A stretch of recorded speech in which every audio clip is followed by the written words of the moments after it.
ನಮಸ್ಕಾರ. ಜ್ಯೋತಿಷ್ಯ ಕಿರಣ ವಿಶೇಷ ಕಾರ್ಯಕ್ರಮಕ್ಕೆ ಸ್ವಾಗತ. ನಾನು ದಿವ್ಯಶ್ರೀ. ಮನುಷ್ಯ ಅಂತ ಹುಟ್ಟಿದ ಮೇಲೆ ನೆಮ್ಮದಿ ಅನ್ನೋದು ಬೇಕಾಗತ್ತೆ. ಪಂಚಮಗಳಿರ್ಬೇಕಂತೆ. ಮನೆ, ಮನಸ್ಸು, ಮಾತು, ಮಡದಿ, ಮಕ್ಕಳು ಇದೆಲ್ಲವೂ ಕೂಡ ಸುಭಿಕ್ಷವಾಗಿ ಸಿಕ್ಕಿದ ಸಂದರ್ಭದಲ್ಲಿ ಖಂಡಿತವಾಗ್ಲೂ ಬದುಕು ಅನ್ನೋದು ಬಂಗಾರ. ಆದರೆ ಹಲವಾರು ಸಂದರ್ಭಗಳಲ್ಲಿ ಇದಾಗೋದಿಲ್ಲ. ಎಲ್ಲವೂ ಸರಿ ಇದ್ರೆ ಶಾಂತಿ ಅನ್ನೋದಿರೋದಿಲ್ಲ. ಯಾವುದೇ ರೀತಿಯ ಸಮಸ್ಯೆಗಳು ಮನುಷ್ಯನನ್ನ ಹೈರಾಣಾಗಿ ಬಿಡಿಸುತ್ತೆ.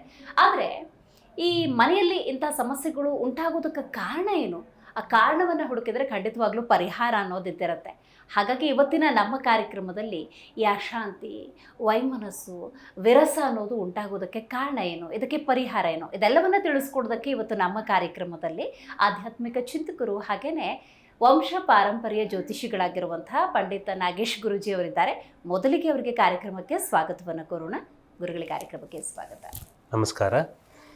ವಾಗರ್ತ ಇವ ಸಂಪೃತ್ತೌ ವಾಗರ್ತಃ ಪತಿಪತೆಯ ಜಗದಃ ಪಿತರ ಒಂದೇ ಪಾರ್ವತಿ ಪರಮೇಶ್ವರವು.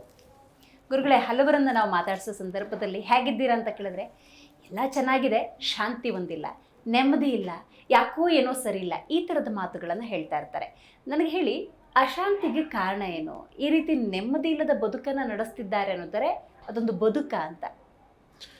ನೆಮ್ಮದಿ ಮುಖ್ಯವಾಗಿ ನನಗೆ ನೆಮ್ಮದಿ ಬೇಕು ಅನ್ನುವಂಥದ್ರಲ್ಲೇನೆ ನನಗೆ ಅನ್ನುವಂಥದ್ದು ಬಿಟ್ಬಿಡ್ಬೇಕು, ಬೇಕು ಅನ್ನೋದು ಬಿಟ್ಬಿಡ್ಬೇಕು. ನೆಮ್ಮದಿ ತನಗೆ ತಾನೇ ಇದೆ ಅಲ್ವಾ? ನನಗೆ ನೆಮ್ಮದಿ ಬೇಕು ಅನ್ನುವಂಥದ್ರಲ್ಲೇನೆ ಕ್ವಶನ್ಗೆ ಆನ್ಸರ್ ಕೂಡ ಇದೆ. ಹಾಗಿದ್ರೂ ಕೂಡ ನಮ್ಮ ಮನೆಯ ಕುಟುಂಬಕ್ಕೆ ಸಂಬಂಧಪಡುವಂತಹ ನಮಗೆ ನೆಮ್ಮದಿ, ಶಾಂತಿ, ಮನೆ ಕುಟುಂಬದಲ್ಲಿ ಎಲ್ಲರಲ್ಲೂ ಕೂಡ ಮುಗುಳ್ನಾಗೆ ಒಂದು ಆರೋಗ್ಯಕರವಾದ ಜೀವನ ಮತ್ತು ಸಮೃದ್ಧಿಯಾದ ಜೀವನ, ನಮಗೆ ಏನು ಬೇಕು ಬೇಡ ಅನ್ನುವಂಥದ್ದೆಲ್ಲನೂ ಕೂಡ ನಿರ್ಧರಿಸುವಂಥದ್ದು ಭಗವಂತ. ನಮ್ಮ ಕಷ್ಟ ಕಾರ್ಪಣ್ಯಗಳಿಗೆ ನಮಗೆ ಹೊಲಿದು ಬರುವಂಥದ್ದನ್ನು ಕೂಡ ನಮ್ಮ ಇಷ್ಟ ದೇವತೆ ಮತ್ತು ಕುಲದೇವತೆ. ನಮ್ಮ ಈ ಕುಲದೇವತೆ ಆರಾಧನೆಯಿಂದ ಮತ್ತು ಇಷ್ಟ ದೇವರ ಆರಾಧನೆಯಿಂದ ಹೇಗೆ ನಾವು ಅನುಸರಿಸ್ತಾ ಇದ್ದೀವಿ ಮತ್ತು ಪದ್ಧತಿಗಳನ್ನು ಎಷ್ಟರ ಮಟ್ಟಿಗೆ ನಾವು ಪರಿಪಾಲನೆ ಮಾಡ್ತಾ ಇದ್ದೀವಿ ಅನ್ನುವಂಥದ್ದು ತುಂಬಾ ಮುಖ್ಯವಾಗಿರುತ್ತದೆ, ಮುಖ್ಯವಾದ ಅಂಶನೂ ಹೌದು. ಹೀಗಿರುವಾಗ ಮನೆ ವಾಸ್ತು ವಿಷಯದಲ್ಲಾಗಿರ್ಬೋದು, ಮನೆ ಹೆಬ್ಬಾಗಿಲಿಂದಾಗಿರ್ಬೋದು, ಮನೆಯಲ್ಲಿ ಇರುವಂತಹ ಅಡಚಣೆಗಳಿಂದ, ಆಲೋಚನೆಗಳಿಂದ ನಮ್ಮಲ್ಲಿ ಹೊಸ ಚೈತನ್ಯ ಹುಟ್ಕೋಬೇಕು, ನಮ್ಮ ಮನೆಗೆ ಒಂದು ಸಮೃದ್ಧಿಯಾದ ಒಂದು ಕಳೆ ಬರಬೇಕು ಅಂತಂದರೆ ನಾವು ಎಷ್ಟೇ ವಿಶ್ವಾಸದಿಂದ, ಪ್ರೀತಿ ವಿಶ್ವಾಸದಿಂದ ಮತ್ತು ಮನೆ ಕುಟುಂಬಕ್ಕೆ ಆರಾಧ್ಯ ದೇವರು ಅನ್ನುವಂಥದ್ದು ಏನಿರುತ್ತೋ ಆ ಭಗವಂತನನ್ನು ಎಷ್ಟರ ಮಟ್ಟಿಗೆ ನಾವು ಪರಿಪೂರ್ಣವಾಗಿ ಮನೆ ಸದಸ್ಯರೆಲ್ಲನೂ ಕೂಡ ನಮಸ್ಕರಿಸ್ತೀವಿ ಅನ್ನುವಂಥದ್ದು. ಗುರು ಹಿರಿಯರಿಗೆ ಗೌರವ ಕೊಡುವಂಥದ್ದು, ಮನೆ ಕುಟುಂಬಕ್ಕೆ ಸಂಬಂಧಪಡುವಂತಹ ಸಂಪ್ರದಾಯಗಳನ್ನು, ಮನೆ ಹಿರಿಯರು ಹೇಳಿಕೊಟ್ಟಂತಹ ಸಂಪ್ರದಾಯಗಳನ್ನು ಚಾಚೋಚಪ್ತಿರ ನಾವು ಪರಿಪಾಲನೆ ಮಾಡಿದಾಗ ಇದರಲ್ಲಿ ನಮಗೆ ಎಲ್ಲ ರೀತಿಯ ಗುಣಗಳು ಅನ್ನುವಂಥದ್ದು ಕನೆಕ್ಟ್ ಆಗುತ್ತೆ ಮತ್ತು ಮನೆಯ ಕುಟುಂಬದ ಸಮೃದ್ಧಿ ಅನ್ನುವಂಥದ್ದು ಕೂಡ ನಮಗೆ ಒಳ್ಳೆಯದು, ಅನುಕೂಲ ಅನ್ನುವಂಥದ್ದು ಆಗುತ್ತೆ. ನಮ್ಮ ಸಂಕಲ್ಪ ಸಿದ್ಧಿ ಅನ್ನುವಂಥದ್ದು ಏನಿದೆಯೋ ಅದರಲ್ಲೂ ಕೂಡ ಸಕ್ಸಸ್ ಅನ್ನುವಂಥದ್ದು ಕಂಡುಕೋಬಹುದು. ಗುರುಗಳೇ, ಈಗ ಬಡವರ್ಗ ಅಂತ ಸಂದರ್ಭದಲ್ಲಿ ಆರ್ಥಿಕತೆಯಲ್ಲಿ ನಮಗೆ ಚೇತರಿಕೆ ಅನ್ನೋದಿಲ್ಲ, ಆ ಕಾರಣಕ್ಕೆ ನೆಮ್ಮದಿ ಇಲ್ಲ ಅಂತ ಹೇಳ್ತಾರೆ. ಈಗ ಸಿರಿವಂತರ ವರ್ಗ ಅಂತ ಹೇಳಿದ್ರೆ ನಮಗೆಲ್ಲವೂ ಇದೆ, ಆದರೆ ಏನೋ ವೈಯಕ್ತಿಕ ಕಾರಣಗಳಿಂದ ನೆಮ್ಮದಿ ಇಲ್ಲ ಅಂತ ಹೇಳ್ತಿರ್ತಾರೆ. ಆದರೆ ನಾವು ಇನ್ನೊಬ್ಬರನ್ನು ನೋಡಿ ಕಂಪೇರ್ ಮಾಡಿಕೊಂಡೆ ನಮ್ಮ ಜೀವನವನ್ನು, ನೆಮ್ಮದಿಯನ್ನು ಕಳೆದುಕೊಂಡಿರುವಂಥ ಜೀವನವನ್ನು ಎದುರಿಸ್ತಾ ಇರ್ತೀವಿ. ಇದ್ರ ಬಗ್ಗೆ ಏನು ಹೇಳ್ತೀರಿ ಅಂತ? ಮುಖ್ಯವಾಗಿ ನೆಮ್ಮದಿ ಅನ್ನುವಂಥದ್ದು ಎಲ್ಲಿ ಕಳ್ಕೊಳ್ತೀವಿ ಅಂತಂದರೆ, ನೀವು ಹೇಳ್ದಾಗೆ ಬಡವನಲ್ಲಿ ಎಲ್ಲಿ ನಷ್ಟ ಅನ್ನುವಂಥದ್ದು ಅಂತಂದರೆ ಆ ದಿನದ ಹೊತ್ತಿನ ಊಟಕ್ಕೋಸ್ಕರ, ಹೊಟ್ಟೆ ಪಾಡಿಗೋಸ್ಕರ ನೋವನ್ನು ಅನುಭವಿಸ್ತಾ ಇರ್ತಾನೆ. ಬಟ್ಟು ಶ್ರೀಮಂತ ಹೇಗೆ ಅಂತಂದರೆ ಎಲ್ಲವನ್ನೂ ಕೂಡ ಇದ್ದುಕೊಂಡು, ಸಕಲ ಸೌಕರ್ಯಗಳು, ಸೌಲಭ್ಯಗಳು ಅನ್ನುವಂಥದ್ದು ಇದ್ಕೊಂಡು ಎಲ್ಲ ಇದ್ರೂ ಕೂಡ ಸಾಲಬಾಧೆ ಅನ್ನುವಂಥದ್ದು ಏನಿದೆಯೋ, ಋಣಬಾಧೆ ಅನ್ನುವಂಥದ್ದು ಏನಿದೆಯೋ ಇದನ್ನು ಸಂಪೂರ್ಣವಾಗಿ ಅವನನ್ನು ನಶಿಸೋತ್ತೆ. ಸೊ ಈಗಿರುವಾಗ ಸಾಲಬಾಧೆ ಅನ್ನುವಂಥದ್ದು ಇರಬಾರ್ದು, ಯಾರಿಗೂ ಕೂಡ ಋಣವಾಗಿರಬಾರ್ದು. ಇದು ಒಂದು ಮೂಲ ಕಾರಣ ಅನ್ನುವಂಥದ್ರಿಂದ ನೆಮ್ಮದಿ ಕಳ್ಕೊಳ್ಳೋದಕ್ಕೆ ಒಂದು ಬುನಾದಿ ಅಂತ ಹೇಳ್ಬೋದು. ಮತ್ತು ಬಡವನಲ್ಲಿ ಯಾವುದೇ ಆಸೆ ಆಕಾಂಕ್ಷೆಗಳು, ಒಂದು ಅಂತಂದರೆ ಗೋಲ್ ಅನ್ನುವಂಥದ್ದು ಏನಿರುತ್ತೋ, ಈ ದಿನ ನಾವು ಕೆಲಸ ಮಾಡ್ತಾ ಇದ್ದೀವ, ತಿಂತಾ ಇದ್ದೀವ, ಆರೋಗ್ಯವಾಗಿದ್ದೀವ, ಅಷ್ಟು ಮಾತ್ರನೇ. ಬಟ್ ನೆಕ್ಸ್ಟ್ ಸ್ಟೆಪ್ಗೆ ಹೋದಾಗ ಮುಂದಿನ ನಾವು ಚೆನ್ನಾಗಿರ್ಬೇಕು, ನನ್ನ ಮಕ್ಕಳು ಚೆನ್ನಾಗಿರ್ಬೇಕು, ನನ್ನ ಮೊಮ್ಮಕ್ಕಳು ಕೂಡ ಚೆನ್ನಾಗಿರ್ಬೇಕು, ಸಮಾಜದಲ್ಲಿ ನಾನು ಒಂದು ಗಣ್ಯ ವ್ಯಕ್ತಿ ಆಗಿರ್ಬೇಕು, ನನಗೆ ಏನೆಲ್ಲ ಬೇಕು ಬೇಡಗಳು ಅನ್ನುವಂಥದ್ದು ನಾವು ಹಿಂದೆ ಓಡಿದಾಗ ತನಗೆ ತಾನೇ ಸಮಸ್ಯೆಗಳು ಅನ್ನುವಂಥದ್ದು ಉಟ್ಕೊಳ್ಳುತ್ತೆ. ನಮ್ಮಲ್ಲಿ ಏನಿದೆಯೋ ಅದನ್ನ ಸಂಪೂರ್ಣವಾಗಿ ಬೇರೆಯವ್ರಿಗೆ ಕಂಪೇರ್ ಮಾಡ್ದೀರ, ಬೇರೆಯವ್ರಿಗೆ ನಾವು ಈಕ್ವಲ್ ಮಾಡ್ಕೊಳ್ದೀರ, ನಮ್ಮ ಹತ್ರ ಏನಿದೆಯೋ ಅಷ್ಟು ಮಾತ್ರನೇ ಭಗವಂತ ನಾನು ಇವತ್ತು ನಾನು ಚೆನ್ನಾಗಿದ್ದೀನ ಅಂತ ಅನ್ಕೊಂಡು ಹೋಗ್ತಾ ಇದ್ದಾಗ ನಮಗೆ ನೆಮ್ಮದಿಯ ಜೀವನ ಅನ್ನುವಂಥದ್ದು ಕುಟುಂಬದಲ್ಲಿ ಸಂತೋಷವಾಗಿ ಅನುಸರಿಸ್ಕೊಂಡು ಹೋಗಬಹುದು. ಗುರುಗಳಿಗೆ ಒಂದು ಮನೆ ಅಂದ ಸಂದರ್ಭದಲ್ಲಿ ಸಹಜವಾಗಿ ಗಂಡ ಹೆಂಡತಿ ಮಕ್ಕಳು ಅಥವಾ ಅತ್ತೆ ಮಾವ ಇಂಥ ಒಂದು ಕುಟುಂಬವನ್ನು ಕಾಣಬಹುದು. ಅವ್ರ ಮನೇಲಿ ನೆಮ್ಮದಿ ಇಲ್ಲ ಅನ್ನೋದಾದ್ರೆ ಗ್ರಹಗತಿಗಳು ಎಷ್ಟರ ಮಟ್ಟಿಗೆ ಕಾರಣ ಆಗ್ಬೋದು? ಈಗ ಆ ಮನೆಯನ್ನ ಮುನ್ನಡೆಸುವ ಆ ವ್ಯಕ್ತಿಯ ಗ್ರಹಗತಿಯನ್ನು ನೋಡ್ಬೇಕಾ ಅಥವಾ ಕುಟುಂಬದ ಅಷ್ಟೂ ಸದಸ್ಯರ ಜಾತಕವನ್ನು ನೋಡ್ಬೇಕಾ, ಹೇಗೆ? ಮುಖ್ಯವಾಗಿ ಮನೆ ಕುಟುಂಬಕ್ಕೆ ಅಂತ ನೋಡಿದಾಗ ವಾಸ್ತುನೇ ಇಂಪಾರ್ಟೆಂಟು. ವಾಸ್ತು ದಿಕ್ಕು ಮತ್ತು ಮನೆಯನ್ನಲ್ಲಿ ಯಾವುದೇ ಕಾರಣಕ್ಕೂ ಈಶಾನ್ಯ ದಿಕ್ಕಿನಲ್ಲಿ ಅಡುಗೆ ಮನೆ ಬರಲೇಬಾರ್ದು ಅಂತ ಹೇಳ್ತೀವಿ. ಹೀಗಿರುವಾಗ ಇವಾಗ ಬೆಂಗಳೂರು ಸಿಟಿನಲ್ಲಿ ಏನಾಗ್ತಾ ಇದೆ ಅಂತಂದರೆ ಅಪಾರ್ಟ್ಮೆಂಟ್ಗಳಲ್ಲಿ ಬಂದ್ಬಿಡ್ತಾ ಇದ್ದಾವೆ. ಅಪಾರ್ಟ್ಮೆಂಟ್ಗಳಲ್ಲಿ ಕಾರಿಡಾರ್ ಮೀನ್ಸು ಜಾಸ್ತಿ ಹೆಚ್ಚು ಸ್ಪೇಸ್ ಕೊಡ್ದಿರ ವಾಸ್ತು ಪ್ಲ್ಯಾನ್ ಮಾಡೇ ಕರೆಕ್ಟಾಗಿ ಕಟ್ಟಿದ್ರು ಕೂಡ ಸಮಯ ಮತ್ತು ಜಾಗದ ಅಭಾವದಿಂದ ಅವ್ರೇನು ಮಾಡ್ತಾರೆ ಅಂತಂದರೆ ಎಷ್ಟು ಸಾಧ್ಯವಾಗುತ್ತೋ ಅಷ್ಟು ಆಲ್ಟ್ರೇಷನ್ ಮಾಡಿಕೊಂಡು ಸುಂದರವಾಗಿ ಕಾಣೋ ರೀತಿ ಮಾಡ್ತಾರೆ. ಇಲ್ಲಿ ಮಾಡಿದಾಗ ಮನೆಗಳಲ್ಲಾದರೂ ಸರಿ, ಅಪಾರ್ಟ್ಮೆಂಟ್ ಆದರೂ ಸರಿನೇ, ಈ ಥರ ಮಾಡಿದಾಗ ನಮಗೆ ಎಲ್ಲಿ ನೆಗೆಟಿವ್ ಆಗಿ ಕಾಣಿಸುತ್ತೆ ಅಂತಂದರೆ ಪ್ರಕೃತಿಯಿಂದ ಬರುವಂತಹ ಸೂರ್ಯನ ಬೆಳಕು ಮತ್ತು ಗಾಳಿ ಬೆಳಕು ಅನ್ನುವಂಥದ್ದು ಏನಿದೆಯೋ ಇದು ಕಡಿಮೆ ಆಗುತ್ತೆ. ಇದು ಎಷ್ಟು ಕಡಿಮೆ ಆದಷ್ಟು ಕೂಡ ಮನೆಯಲ್ಲಿ ಏನಾಗುತ್ತೆ, ಸಮಸ್ಯೆಗಳು ತನಗೆ ತಾನೇ ಉದ್ಭವ ಆಗುತ್ತೆ.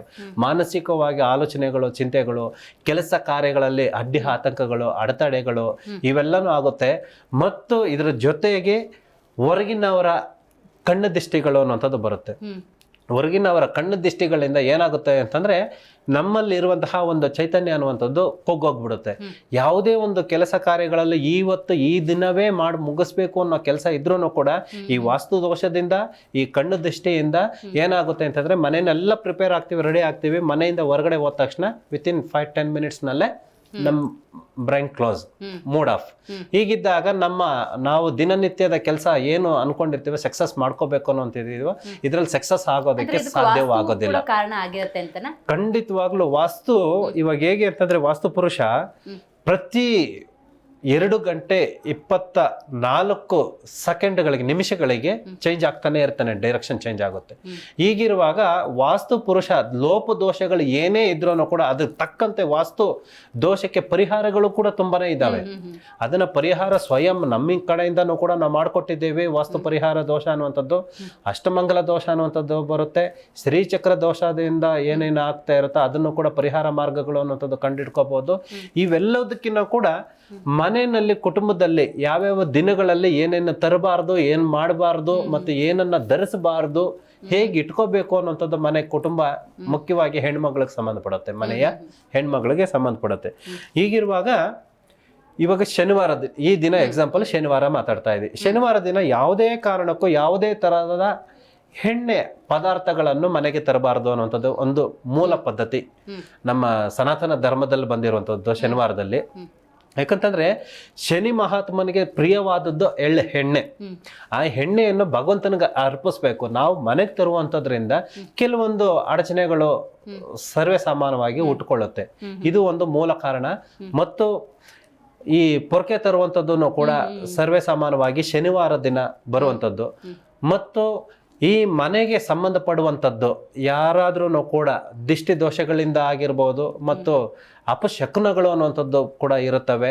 ಈ ಶಕುನಗಳಿಂದ ಮತ್ತು ದೃಷ್ಟಿ ದೋಷಗಳಿಂದ ಮತ್ತು ಮುಟ್ಟು ದೋಷಗಳಿಂದ, ಶ್ರೀ ದೋಷದಿಂದ, ಈ ಎಲ್ಲ ದೋಷಗಳಿಂದ, ಸಮಸ್ಯೆಗಳಿಂದನೂ ಕೂಡ ಶನಿವಾರ ದಿನ ವಿಶೇಷವಾಗಿ ನಷ್ಟವನ್ನು ಅನುಭವಿಸ್ತೇವೆ.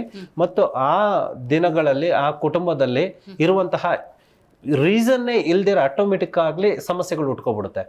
ಸಮಸ್ಯೆಗಳು ಅಂತಂದ್ರೆ ಸಮಸ್ಯೆಗಳು ಉಟ್ಕೊಳ್ಳುವಂಥದ್ದಲ್ಲ, ಏನು ಕಾರಣಗಳು ಇಲ್ದಿರನೇ ಮನಸ್ತಾಪಗಳು ಉಟ್ಕೊಳ್ಳುವಂಥದ್ದು ಶನಿವಾರದಿಂದಾನೇ ಉದ್ಭವ ಆಗುತ್ತೆ. ಆದ ಕಾರಣದಿಂದ ಸಾಧ್ಯವಾದಷ್ಟು ಈ ದಿನ ಭಗವಂತನಿಗೆ ಅಂದರೆ ಶನಿ ಮಹಾತ್ಮನಿಗೆ ಈ 9 ಗ್ರಹಗಳಲ್ಲಿ ವಿಶೇಷವಾದ ಕ್ಯಾಟಗರಿ ಹೊಂದಿರುವಂತಹವರು ದೇವತೆಗಳೇ ಎದುರುವಂತವರು ಶನಿ ಮಹಾತ್ಮನ ಒಬ್ಬನಿಗೆ ಮಾತ್ರನೇ.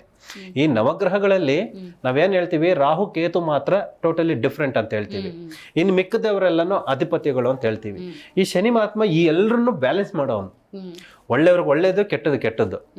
ಈ ರೀತಿ ಅದಕ್ಕೋಸ್ಕರ ಈ ಶನಿವಾರ ದಿನದಂದು ವಿಶೇಷವಾಗಿ ಶನಿ ಮಹಾತ್ಮ ಆರಾಧನೆ, ಶನಿ ಮಹಾತ್ಮ ದರ್ಶನದ ಪೂಜೆ ಅನ್ನುವಂಥದ್ದು, ಎಳ್ಳು ದೀಪವನ್ನು ನಿಂಬೆಹಣ್ಣಿನಲ್ಲಿ ಎಳ್ಳು ದೀಪವನ್ನು ಎಣ್ಣೆ ಹಾಕೊಂಡು ಹಚ್ಚುವಂಥದ್ದು, ಈ ಪ್ರಾರ್ಥನೆ ಮಾಡಿದಾಗ ಮನೆ ಕುಟುಂಬಕ್ಕೆ ಸದಸ್ಯರಿಗೂ ಮಕ್ಕಳಿಗೂ ಮನೆಯಲ್ಲಿ ಇರುವಂತಹ ಅಶಾಂತಿಗೂ ಮತ್ತು ಯಾವುದೇ ಒಂದು ಶಕುನಗಳಿಗೂ ಮತ್ತು ದಿಷ್ಟಿ ದೋಷಗಳಿಗೂ ವಿಶೇಷವಾಗಿ ಮನೆಯಲ್ಲಿ ಸಮೃದ್ಧಿ ಅನ್ನುವಂಥದ್ದು ಈ ಒಂದು ವಿಷಯದಿಂದ ನಾವು ಕಂಡುಕೋಬಹುದು. ಗುರುಗಳೇ, ಹಾಗಾದ್ರೆ ಪೂರ್ವ ಜನ್ಮದ ಕರ್ಮ ಏನಾದರೂ ಕಾರಣ ಆಗಿರಬಹುದಾ? ಈಗೇನು ಈ ವ್ಯಕ್ತಿ ಜೊತೆನೇ ಜೀವನ ಮಾಡಬೇಕು ಅಥವಾ ಈ ಕುಟುಂಬನೇ ಸೇರಬೇಕು ಅಂತ ಒಂದು ಹೆಣ್ಮಗಳು, ಈಗ ನಾವು ಹೆಣ್ಮಕ್ಳನ್ನ ಯಾರನ್ನೇ ನಾವು ಮಾತಾಡ್ಸಿದ್ರು ಕೂಡ ಅಯ್ಯೋ ನೆಮ್ಮದಿ ಇಲ್ಲ, ಯಾವ ಮನೆಗೆ ಬಂದು ಸೇರ್ಕೊಂಡ್ಬಿಟ್ನಪ್ಪ, ನನ್ನ ಬದುಕು ಹಿಂಗಾಗತ್ತೆ ಅಂತ ಅಂದ್ಕೊಂಡಿರಲಿಲ್ಲ ಅಂತ ಹೇಳ್ತಾರೆ ಅನ್ನೋದಾದರೆ, ನೆಮ್ಮದಿ ಅನ್ನೋದು ಅಲ್ಲಿ ಕಳ್ಕೊಂಡಿದೆ ಅನ್ನೋದೇ ಆದರೆ, ನೀವು ಹೇಳ್ತೀರಿ ಹಲವಾರು ಕಾರ್ಯಕ್ರಮಗಳಲ್ಲಿ ಹೇಳಿದ್ದೀರಿ, ಹೆಣ್ಣು ಒಂದು ಮನೆಗೆ ಸೊಸೆಯಾಗಿ ಬರ್ತಾಳೆ ಅಂದರೆ ಅವಳು ಮಹಾಲಕ್ಷ್ಮಿಯ ರೂಪ, ಆಕೆಯನ್ನು ಎಷ್ಟು ಗೌರವಿಸಬೇಕು ಅನ್ನೋದನ್ನು ಆ ಕುಟುಂಬ ಅರ್ತಿರ್ಬೇಕು ಅಂತ ಹಲವಾರು ಸಂದರ್ಭಗಳಲ್ಲಿ ಹೇಳಿದ್ದೀರಿ.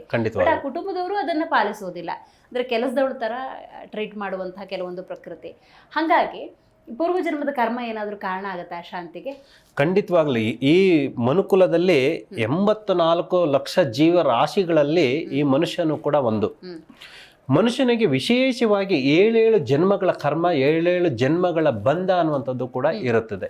ಹೀಗಿರುವಾಗ ಹೆಣ್ಮಗಳಿಗೆ ಯಾಕೆ ವಿಶೇಷ ಸ್ಥಾನ ನಾವು ಕೊಡ್ತೀವಿ ಅಂತಂದ್ರೆ, ಭೂಗರ್ಭ ತಾಯಿನೂ ಕೂಡ ಹೆಣ್ಣು ಮಗು. ಹೀಗಿರುವಾಗ ಈ ಹೆಣ್ಣಿಗೆ ಅಪನಿಂದನೆಗಳಿಂದ ನಮ್ಮಲ್ಲಿ ಇರುವಂತಹ ಯಾವುದೇ ಒಂದು ಯೋಗಾಂಶ ಅನ್ನುವಂಥದ್ದು ಇರುತ್ತೋ, ರಾಜ ಯೋಗಾಂಶ ಅನ್ನುವಂಥದ್ದು ಇರುತ್ತೋ, ಮತ್ತು ಪ್ರತಿ ಒಬ್ಬರನ್ನಲ್ಲೂ ಕೂಡ ಅಂಗೈನಲ್ಲಿ ಔಷಧಿ ಅಂತ ಹೇಗೆ ಹೇಳ್ತೀವೋ ಹಾಗೆ ಪ್ರತಿಯೊಂದು ಸಮಸ್ಯೆಗಳಿಗೂ ಕೂಡ ಜ್ಯೋತಿಷ್ಯದಲ್ಲಿನೂ ಕೂಡ ಒಂದು ಪರಿಹಾರ ಮಾರ್ಗ ಅನ್ನುವಂಥದ್ದು ಇರುತ್ತೆ.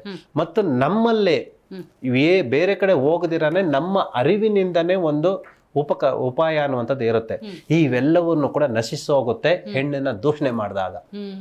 ಹೇಗೆ ನಮ್ಮಲ್ಲೇ ಒಂದು ಹೊಸ ಪವರ್, ಒಂದು ಹೊಸ ಎನರ್ಜಿ ಹೇಗೆ ಕಳ್ಕೊಳ್ತೀವಿ, ಮಾನಸಿಕವಾಗಿ, ದೈಹಿಕವಾಗಿ ಮತ್ತು ಆಲೋಚನೆಗಳಿಂದ ಶಕ್ತಿ ಅನ್ನುವಂಥದ್ದು, ನಾವು ಮಾಡುವಂತಹ ಕೆಲಸ ಕಾರ್ಯಗಳಲ್ಲಿ ಕುಂಠಿತ ಆಗುವಂಥದ್ದು, ಇನ್ನೊಬ್ಬರ ಕೈಲಿ ನಾವು ಅನ್ನಿಸ್ಕೊಳ್ಳುವಂಥದ್ದು, ಈ ಸಮಾಜದಲ್ಲಿ ನಾವು ಹೇಗೆ ಎಷ್ಟೇ ನಾವು ಉನ್ನತ ಸ್ಥಾನಕ್ಕೆ ಹೋಗ್ಬೇಕು ಅಂತಂದ್ರೂ ಕೂಡ ಒಂದು ಹೆಣ್ಣಿನ ನಮಗೆ ತಾಸ್ ಅನ್ನುವಂಥದ್ದು ಬೇಕಾಗುತ್ತೆ, ಅನುಗ್ರಹ ಅನ್ನುವಂಥದ್ದು ಬೇಕಾಗುತ್ತದೆ.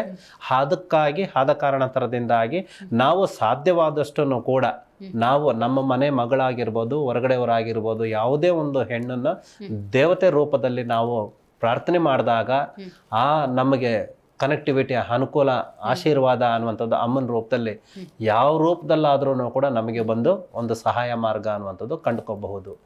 ನನ್ನ ಮಗು ನನಗೆ ಮಾತ್ರನೇ ರಾಣಿ ಅಲ್ಲ, ಮದುವೆ ಮಾಡಿಕೊಟ್ಟು ಮನೆಗೆ ಹೋದಾಗ್ಲೂ ಕೂಡ ಹೇಗೆ ನಾವು ಶುಭ ಹಾರೈಸ್ತೀವೋ ಹಾಗೆ ಇನ್ನೊಂದು ಮಗುನು ಕೂಡ ನಮ್ಮನ್ನೇ ಬಂದುವಂಥ ಮಗುನು, ಹೆಣ್ಮಗುನು ಕೂಡ ನಾವು ಅಷ್ಟೇ ಆರಾಧನೆಯಿಂದ ಮಾಡಿದಾಗ ನಿಜವಾದ ಸ್ವರ್ಗ ಸುಖ ನಾವು ಅನುಭವಿಸ್ತೀವಿ. ಖಂಡಿತ ಗುರುಗಳೇ.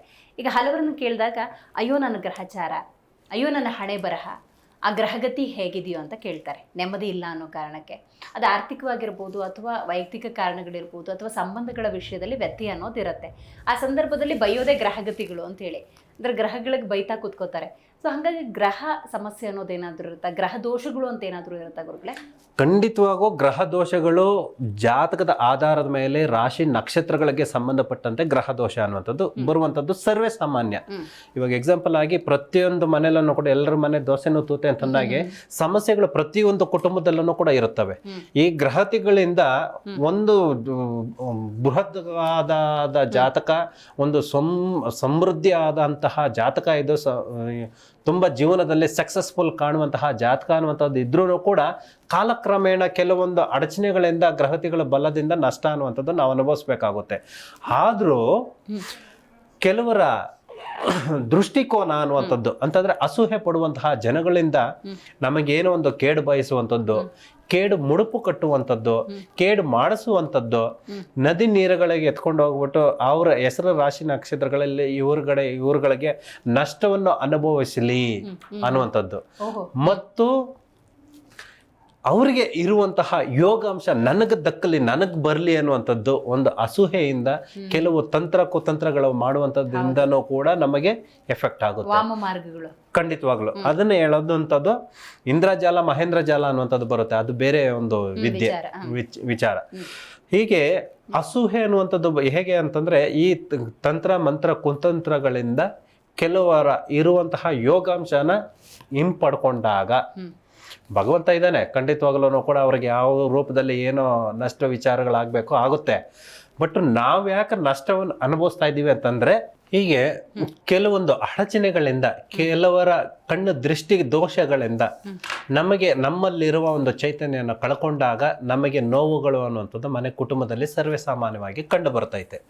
ಹೀಗಾಗುತ್ತೆ. ಗುರುಗಳೀಗ ದಾಂಪತ್ಯ ಅಂದ ಸಂದರ್ಭದಲ್ಲಿ ಹಲವರಿಗೆ ದಾಂಪತ್ಯದಲ್ಲೂ ಕೂಡ ಆಗಾಗ ಕಲಹ ಅನ್ನೋದು ಉಂಟಾಗ್ತಾ ಇರತ್ತೆ, ನೆಮ್ಮದಿ ಅನ್ನೋದು ಇರೋದಿಲ್ಲ. ಆ ಸಂದರ್ಭದಲ್ಲಿ ಈ ಮದುವೆ ಮಾಡಿಸುವ ಸಂದರ್ಭದಲ್ಲಿ ಗಣಕೂಟ ಅನ್ನೋದು ಸರಿಯಾಗಿ ಕೂಡಿಲ್ವೇನೋ, ಸರಿಯಾದ ರೀತಿಯ ಮುಹೂರ್ತದಲ್ಲಿ ಮದುವೆ ಆಗಿಲ್ವೇನೋ, ಈ ಥರದ ಒಂದಷ್ಟು ಸಮಸ್ಯೆಗಳ ಬಗ್ಗೆ ಸಹಜವಾಗಿ ದಂಪತಿ ಚರ್ಚೆ ಮಾಡ್ತಿರ್ತಾರೆ, ಇಲ್ಲ ಕುಟುಂಬದವ್ರು ಚರ್ಚೆ ಮಾಡ್ತಿರ್ತಾರೆ.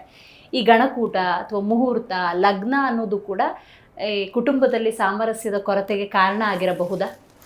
ಖಂಡಿತವಾಗಲೂ ಕಾಣುತ್ತೆ. ಹೇಗೆ ಅಂತಂದ್ರೆ ನಾಮ ನಕ್ಷತ್ರದಿಂದ ನಾಮ ನಕ್ಷತ್ರದವ್ರಿಗೆ ಮದುವೆ ಮಾಡಬೇಕು, ಜನ್ಮ ನಕ್ಷತ್ರದಿಂದ ಜನ್ಮ ನಕ್ಷತ್ರದವ್ರಿಗೇನೆ ಮದುವೆ ಮಾಡಬೇಕು. ಹೀಗೆ ಮಾಡಿದಾಗ ಯಾವುದೇ ಒಂದು ಲೋಪದೋಷಗಳು ಕಾಣಿಸೋದಿಲ್ಲ.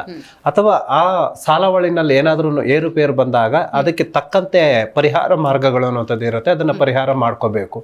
ಕೆಲವೊಂದು ಸಾಲವಳಿ ಕೂಡಿ ಬರದೇ ಹೋದಾಗ ಇದನ್ನ ಬೇಡ, ಬೇರೆ ಒಂದು ಕಡೆ ನೋಡ್ಕೊಳ್ಳಿ ಅಂತ ಹೇಳ್ತೀವಿ. ಕೆಲವರು ಇಷ್ಟಪಟ್ಟಿದ್ದೀವಿ, ಆಗ್ಲೇಬೇಕು, ಇದನ್ನೇ ಮಾಡ್ಕೊಡ್ಬೇಕು, ಏನೇ ಒಂದು ಪರಿಹಾರ ಇದ್ರೂ ಕೂಡ ನಾವು ಮಾಡಿಸ್ಕೊಳ್ತೀವಿ, ಇದನ್ನ ಮಾಡ್ಕೊಡಿ ಗುರುಗಳೇ ಅಂತ ಕೇಳ್ತಾರೆ. ಅದಕ್ಕೆ ತಾತ್ಕಾಲಿಕವಾಗಿ ಪರಿಹಾರ ಮಾರ್ಗಗಳು ಅನ್ನುವಂಥದ್ದು ಇರುತ್ತವೆ, ಅದನ್ನ ಮಾಡ್ಬೋದು. ಅಂತಂದ್ರೆ 1 ವರ್ಷಕ್ಕೋ 2 ವರ್ಷಕ್ಕೋ 3 ವರ್ಷಕ್ಕೋ 5 ವರ್ಷಕ್ಕೆ ಇರುತ್ತೆ. ಆ ಪರಿಹಾರ ಮಾರ್ಗಗಳು ಅನ್ನುವಂಥದ್ದು ಕಂಡುಕೋಬಹುದು. ಶಾಶ್ವತವಾದ ಪರಿಹಾರ ಭಗವಂತ ಕೊಡುವಂಥದ್ದು. ಭಗವಂತನ ಋಣಾನುಬಂಧೇನ ರೂಪೇನ ಪಶುಪತಿ ಸುತಾಲಯ ಅಂತ ಹೇಳ್ತಾರೆ. ಯಾರಿಗೆ ಯಾರು ದಕ್ಕಬೇಕು, ಹೇಗಿರಬೇಕು ಅನ್ನುವಂಥದ್ದು ಭಗವಂತನ ನಿಶ್ಚಯ, ನಿರ್ಣಯ. ಇದನ್ನ ನಾವು ಅನುಸರಿಸಿದಾಗ ಮದುವೆಯ ಸಂದರ್ಭದಲ್ಲಿ ಇರುವಂತಹ ಈ ಗಣಕೂಟಗಳಿಗೆ, ಮುಖ್ಯವಾಗಿ ಎಲ್ಲ ಗಣಕೂಟಗಳಿಗೂ ದೇವಗಣದಿಂದ ಮನುಷ್ಯಗಣದಿಂದ ದೇವಗಣ ರಾಕ್ಷಸ ಗಣಕ್ಕೆ ಓಕೆ ಸೂಕ್ತ, ರಾಕ್ಷಸ ಗಣ ಮನುಷ್ಯ ಗಣಕ್ಕೂ ಕರೆಕ್ಟ್ ಆಗೋದಿಲ್ಲ. ಹೀಗೆ ಗಣಕೂಟಗಳಲ್ಲೂ ಅನ್ನುವಂಥದ್ದು ಏನಿರುತ್ತೋ ಅದನ್ನ ಸಂಪೂರ್ಣವಾಗಿ ವಿಶ್ಲೇಷಣೆ ಮಾಡಿ ಒಂದು ಉನ್ನತವಾದ ಜಾತಕವನ್ನು ಮದುವೆ ಮಾಡಿಕೊಂಡಾಗ ಜೀವನ ಉದ್ದಕ್ಕೂ ಕೂಡ ಸಂತೋಷಕರವಾಗಿರಬಹುದು. ಮತ್ತು ಇದರಲ್ಲಿ ವಿಶೇಷವಾಗಿ ಕುಲ ಗೋತ್ರ ಅನ್ನುವಂಥದ್ದು ಕೂಡ ಬರುತ್ತೆ. ಅಂದ್ರೆ ಈ ಗೋತ್ರ ಅನ್ನುವಂಥದ್ದು ಮನೆ ದೇವರಿಗೆ ಸಂಬಂಧಪಡುವಂಥದ್ದು. ಮನೆ ದೇವರು ಈಗಂತಂದ್ರೆ ಯಾರಾದ್ರೂ ಕೂಡ ಬಂದು ನಮಗೆ ಸಾಲವಳಿ ಹಾಕೊಡಿ ಅಂತಂದಾಗ ವಧುವಿನ ಅಥವಾ ಮದುವೆ ಇಬ್ಬರಿಗೂ ಕೂಡ ಗಂಡ ಹೆಂಡತಿ ಯಾರಿರ್ತಾರೋ ಅವ್ರಿಬ್ರದ್ದು ಮನೆ ದೇವರ ಹೆಸರು ಕಲೆಕ್ಟ್ ಮಾಡ್ಕೊಳ್ತೀವಿ. ಮತ್ತು ಅಪ್ಪ ಅಮ್ಮನ ಹೆಸರು ಮಾಡ್ಕೊಂಡು ಇವರಿಬ್ರು ಅಪ್ಪ ಅಮ್ಮ ಗಂಡ ಹೆಂಡತಿಯ ಹೆಸರುಗಳು ಮತ್ತು ಡೇಟ್ ಆಫ್ ಬರ್ತ್ ಇಬ್ರದ್ದು ಕೂಡ ಮ್ಯಾಚಿಂಗ್ ಮಾಡಿದಾಗಲೇ ಅದರಲ್ಲಿ ನಮಗೆ ಪ್ರತಿಫಲ ಎಷ್ಟರ ಮಟ್ಟಿಗೆ ನಾವು ಪರ್ಸೆಂಟೇಜ್ ಕೊಡ್ಬೋದು, ಇವ್ರ ಜೀವನ ಲೈಫ್ ಸಕ್ಸಸ್ ಇರುತ್ತೆ ಅನ್ನೋಂಥದ್ದು. ಅದು ಕಡಿಮೆ ಅಂತಂದ್ರೂ ಕೂಡ 42%ಗಿನ್ನ ಮೇಲಿರಬೇಕು. ಈ 42% ಗುಣಗಳಿಗಿನ್ನ ಕೂಡ ಮೇಲು ಬಂದಾಗ ಇವರ ಲೈಫ್ ಜೀವನ ಇಂಪ್ರೂವ್ಮೆಂಟ್ ಆಗುತ್ತೆ, ಸಕ್ಸಸ್ ಆಗುತ್ತೆ ಅನ್ನುವಂಥದ್ದು ಬರುತ್ತೆ. 42%ಗಿನ್ನ ಕಡಿಮೆ ಇದ್ದಾಗ ಆ ಕುಟುಂಬ ಅಂತಂದ್ರೆ ಆ ಗಂಡು ಹೆಣ್ಣು ಚೆನ್ನಾಗಿಲ್ದೇ ಇರ್ಬೋದು, ಡೈವರ್ಸ್ ಆಗ್ಬೋದು, ಅಥವಾ ಇದ್ರೂ ಕೂಡ ಹೊಂದಾಣಿಕೆ ಇರೋದಿಲ್ಲ, ಅಥವಾ ಮಕ್ಕಳಾಗೋದಿಲ್ಲ, ಅಥವಾ ಸಕ್ಸಸ್ ಅನ್ನುವಂಥದ್ದು ಜೀವನದಲ್ಲಿ ಕಾಣಿಸ್ಕೊಳ್ಳೋದಿಲ್ಲ. ಯಾವುದಾದ್ರೂ ಒಂದು ರೂಪದಲ್ಲಿ ಅತ್ತೆ ಸೊಸೆಯಿಂದ ಆಗಿರ್ಬೋದು, ಸೊಸೆ ಅತ್ತೆಯಿಂದ ಆಗಿರ್ಬೋದು, ಮನೆ ಕುಟುಂಬದಲ್ಲಿ ಯಾವುದೋ ಒಂದು ರೂಪದಲ್ಲಿ ಸಮಸ್ಯೆಗಳು ಉದ್ಭವ ಖಂಡಿತವಾಗ್ಲೂ ಆಗುತ್ತೆ. ಆದ ಕಾರಣದಿಂದ ಸಾಧ್ಯವಾದಷ್ಟು ಕೂಡ ಈ ಗಣಕೂಟಗಳು ಮೇರು ಪರ್ವತವಾಗಿ ಈ ಸಾಲವಳಿಗೆ ವಿಶೇಷವಾಗಿ ಕಂಕಣ ಭಾಗ್ಯ ಕೂಡ ಬರಬೇಕು ಅಂತಂದ್ರೆ ಭಗವಂತನ ಆಶೀರ್ವಾದ ಬೇಕು ಮತ್ತು ಗಣಕೂಟಗಳು ಬರಲೇಬೇಕು. ತದನಂತರ ಮದುವೆ ಮಾಡ್ಕೊಂಡ್ರೆ ಜೀವನದಲ್ಲಿ ಸಕ್ಸಸ್ ಅನ್ನುವಂಥದ್ದು ಕಾಣಿಸ್ಬೋದು. ಗುರುಗಳಿಗೆ ಗ್ರಾಮೀಣ ಭಾಗ, ಹಳ್ಳಿಗಾಡು ಪ್ರದೇಶ ಅಂದಾಗ ಕೆಲವೊಂದು ಸೂಚನೆಗಳ ಬಗ್ಗೆ ಮಾತಾಡ್ತಾರೆ. ಈಗ ಯಾವುದೋ ಒಂದು ಪ್ರಾಣಿ ಪಕ್ಷಿ ಕೂಗುವಂಥದ್ದು ಅಥವಾ ಆ ಮನೆಗೆ ಯಾವುದೋ ಹೊಸದಾಗಿ ಸೊಸೆ ಬಂದ್ಲು ಅಥವಾ ಅವ್ರ ಮನೇಲಿ ಏನೋ ಕುಟುಂಬಸ್ಥರು ಇದ್ರು ಅಂದಾಗ ಅವ್ರ ಮನೇಲಿ ಏನೋ ಒಂದು ಗಿಡ ನೆಟ್ಟರು ಕೂಡ ಅದು ಬತ್ತು ಹೋಗುತ್ತೆ. ಈಗ ತುಳಸಿ ಅನ್ನೋದು ಒಂದು ಸರ್ವಶ್ರೇಷ್ಠ ಲಕ್ಷ್ಮಿಯ ಪ್ರತಿರೂಪ ಅಂದಾಗ ಆ ಗಿಡ ಚೆನ್ನಾಗಿ ಬರ್ತಿದ್ದ ಗಿಡ ಇದ್ದಕ್ಕಿದ್ದಂತೆ ಬತ್ತು ಹೋಗುವಂಥ ಪ್ರಕ್ರಿಯೆಗಳು ನಡೆಯುತ್ತೆ. ಇವೆಲ್ಲವನ್ನು ನಾವು ಸೂಚನೆ ಅಂತ ಪರಿಗಣಿಸ್ಬೋದಾ? ಖಂಡಿತವಾಗ್ಲೂ ಪರಿಗಣಿಸಬಹುದು. ಇಲ್ಲಿ ವಿಶೇಷವಾಗಿ ಶಕುನ ಭಾಗಗಳು ಅಂತ ಬರುತ್ತೆ, ಶಕುನ ಶಾಸ್ತ್ರ ಅಂತ ಬರುತ್ತೆ. ಶಕುನ ಶಾಸ್ತ್ರಗಳಿಗೆ ಸಂಬಂಧಪಟ್ಟಂಗೆ ಇವೆಲ್ಲವನ್ನು ಕೂಡ ಬರುತ್ತೆ. ಈಗೇನು ಕೇಳಿದ್ರಿ, ತುಳಸಿ ಗಿಡ ಸಾಕ್ಷಾತ್ ಮಹಾಲಕ್ಷ್ಮಿಯ ರೂಪ ಅಂತ ಹೇಳ್ಬೋದು. ಹಾಗೇನೆ ನಮ್ಮ ವೃಕ್ಷ ರಾಜ ಅನ್ನುವಂಥದ್ದು ಹೇಳುವಂಥದ್ದು ಯಾವ್ದು ಕೇಳ್ತೀವಿ? ಅಶ್ವತ್ಥ ಮರ ಕೇಳ್ತೀವಿ. ಅಶ್ವತ್ಥ ಮರನ ಅದ್ರ ಜೊತೆಗೆ ಯಾವುದು ಬೇವಿನ ಮರನ ಬೆಳೆಸ್ತೀವಿ. ಅಶ್ವತ್ಥ ಮರ ಸಾಕ್ಷಾತ್ ಶಿವನ್ ರೂಪನ ಆದ್ರೆ ಪಾರ್ವತಿ ರೂಪ ಬೇವಿನ ಮರ. ಈ ಎಷ್ಟೇ ಅದ್ಭುತವಾಗಿ ಒಂದು ಒಳ್ಳೆ ಜಾಗದಲ್ಲಿ ಒಳ್ಳೆ ಸ್ಥಾನದಲ್ಲಿ ನಾವು ಹಾಕಿದಾಗ ಇವೆರಡೂ ಇದ್ದಾಗ್ಲೇನೆ ಅದಕ್ಕೊಂದು ಪ್ರಾಮುಖ್ಯತೆ, ಪರಿಪೂರ್ಣ ಅರ್ಥ ಬರುವಂಥದ್ದು. ಮತ್ತು ಯಾವುದೇ ಒಂದು ಬೇಡವಾದ ಮರದ ನೆರಳು ಈ ಮರಕ್ಕೆ ಬಿದ್ರೂ ಕೂಡ ಈ ಮರ ಅದಕ್ಕೆ ಡಿಸ್ಟರ್ಬ್ ಮಾಡಲ್ಲ, ಇದೇ ಬೇರೆ ಕಡೆ ವಾಲ್ಕೊಳ್ಳುತ್ತೆ. ಇದು ಪ್ರಕೃತಿ ನಿಯಮ.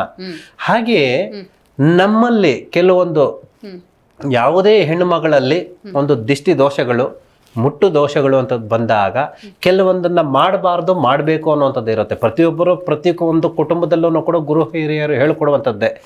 ಆದಾಗ್ಲೇ ಅವ್ರು ಹೇಳೋದು ಹೇಳ್ಕೊಳ್ತಾ ಇದ್ದಾರೆ, ಗೊಣ್ಕೊಳ್ತಾ ಇದ್ದಾರೆ ಅಂತ ಅಂದ್ಬಿಟ್ಟು ನಾವು ಗೊತ್ತಿದ್ದು ತಪ್ಪುಗಳು ಮಾಡಿದಾಗ ಸರ್ವೇ ಸಾಮಾನ್ಯವಾಗಿ ಆ ಗಾಳಿ ನಾವು ಕಣ್ಣಲ್ಲಿ ನೋಡದೆ ಹೋದ್ರೂ ಕೂಡ ಆ ಗಾಳಿ ಆ ಜಾಗಕ್ಕೆ ತೋಕದಾಗ ಆ ಲಕ್ಷ್ಮಿ ಗಿಡಕ್ಕೆ, ಯಾವುದು ತುಳಸಿ ಗಿಡಕ್ಕೆ ಆ ಕೆಟ್ಟ ಅಂಶ ಗಾಳಿ ಅನ್ನುವಂಥದ್ದು ತೋಕದಾಗ ತನಗೆ ತಾನೇ ಒಣಗೋಗೋದಕ್ಕೆ ಇದು ಒಂದು ಮೂಲ ಕಾರಣ.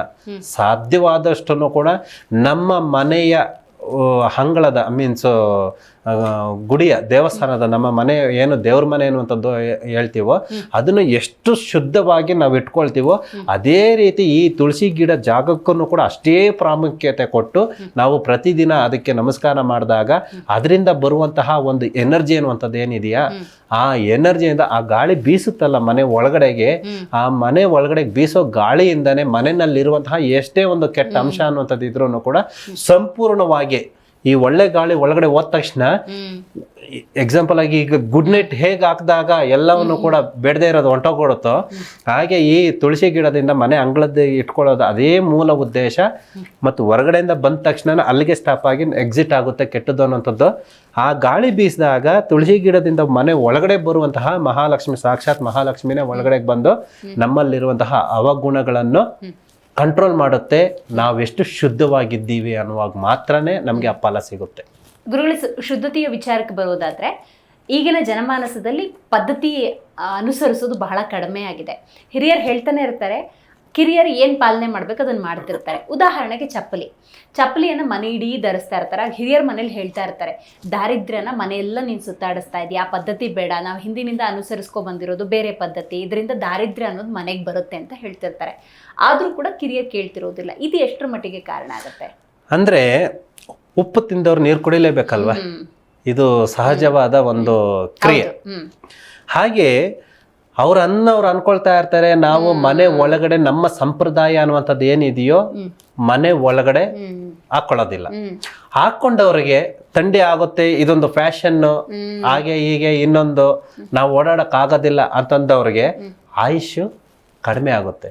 ಹೇಗೆ ಅಂತಂದ್ರೆ ನಮ್ಮಲ್ಲಿ ಇರುವಂತಹ ಒಂದು ಎನರ್ಜಿ ಅಂತಂದ್ರೆ, ನಾವೊಂದು ಯೋಗ ಮಾಡುವಾಗಲಿ, ಮೆಡಿಟೇಷನ್ ಮಾಡುವಾಗಲಿ, ಸೂರ್ಯ ನಮಸ್ಕಾರ ಮಾಡುವಾಗಲಿ, ದೇವರು ದಿಂಡ್ರು ಪೂಜೆ ಪುನಸ್ಕಾರ ತೀರ್ಥಯಾತ್ರೆಗಳಿಗೆ ಹೋದಾಗ ವಿಶೇಷವಾಗಿ ಏನ್ ಮಾಡ್ತೀವಿ, ಚಪ್ಪಲಿನ ಹೊರಗಡೆ ಇಟ್ಬಿಟ್ಟು ಎಲ್ಲ ದೇವಸ್ಥಾನ ಮೊತ್ತ ಓಡಾಡ್ತೀವಿ.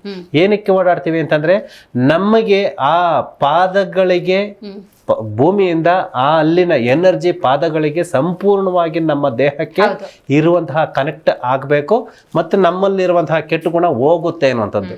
ಆಗಿರುವಾಗ ನಾವು ಮನೆಯಲ್ಲೇ ಇದನ್ನ ನಾವು ಗೊತ್ತಿದ್ದು ತಪ್ಪು ಮಾಡಿದಾಗ ಏನಾಗುತ್ತೆ ಅಂತಂದ್ರೆ ನಮಗೆ ಸರ್ವೇ ಸಾಮಾನ್ಯವಾಗಿ ನಮ್ಮ ಆರೋಗ್ಯದ ದೃಷ್ಟಿಯಿಂದ ಮೇಲ್ನೋಟಕ್ಕೆ ನಾವು ನೋಡೋದಕ್ಕೆ ಚೆನ್ನಾಗಿರ್ಬೋದು, ಬಟ್ ನಿಜವಾದ ಅಂಶನ, ಸಾರಾಂಶನ, ನಮ್ಮಲ್ಲಿರುವಂತಹ ಶಕ್ತಿನ ನಾವು ಕಳ್ಕೊಳ್ಳೋದಕ್ಕೆ ಇದು ಒಂದು ಕಾರಣ, ಮುಖ್ಯವಾದ ಕಾರಣ. ಗುರುಗಳೇ, ಇದೆಲ್ಲದರ ಜೊತೆಗೆ ಬಹಳ ಮುಖ್ಯವಾಗಿ ಕುಲದೇವರ ಪ್ರಾರ್ಥನೆ ಬಗ್ಗೆ ಹಲವಾರು ಕಾರ್ಯಕ್ರಮಗಳು ನೀವು ಹೇಳಿದ್ದೀರಿ. ಕುಲದೇವರೇ ನಿಮ್ಮನ್ನು ನಡೆಸೋದು, ಮುನ್ನಡೆಸೋದು, ಆ ಕುಲದೇವರ ಪ್ರಾರ್ಥನೆಯೇ ಏಳಿಗೆಯ ಸಂಕೇತ ಅಂತ ಹೇಳಿದ್ದೀರಿ. ಹಲವಾರು ವರ್ಷಗಳಿಂದ ಕುಲದೇವರ ಪ್ರಾರ್ಥನೆಯನ್ನು ಮಾಡಿಲ್ಲ, ಈಗಿಂದ ಆರಂಭ ಮಾಡ್ತಿದ್ದಾರೆ. ಹೇಗೆ ಪುಣ್ಯ ಪಡ್ಕೊಳ್ಳೋದು, ಹೇಗೆ ಪುಣ್ಯ ಪ್ರಾಪ್ತಿ ಆಗುತ್ತೆ? ಕುಲದೇವರು ಅನ್ನುವಂಥದ್ದು ಹೇಗೆ ಬರುತ್ತೆ ಅಂತಂದರೆ, ನಮ್ಮ ಗ್ರಹದ ದೋಷಗಳಿಂದನೂ ಕೂಡ ಕಂಡುಹಿಡ್ಕೋಬಹುದು ಮತ್ತು ರಾಶಿ ನಕ್ಷತ್ರಗಳಿಂದನೂ ಕೂಡ ಕಂಡಿಡ್ಕೋಬಹುದು. ಗ್ರಹ ದೋಷದಿಂದ ಹೇಗೆ ಕಂಡಿಡ್ಕೋಬಹುದು ಅಂತಂದ್ರೆ, ಅದೊಂದು ಅವಕಡ ಚಕ್ರ ಅಂತ ಬರುತ್ತೆ.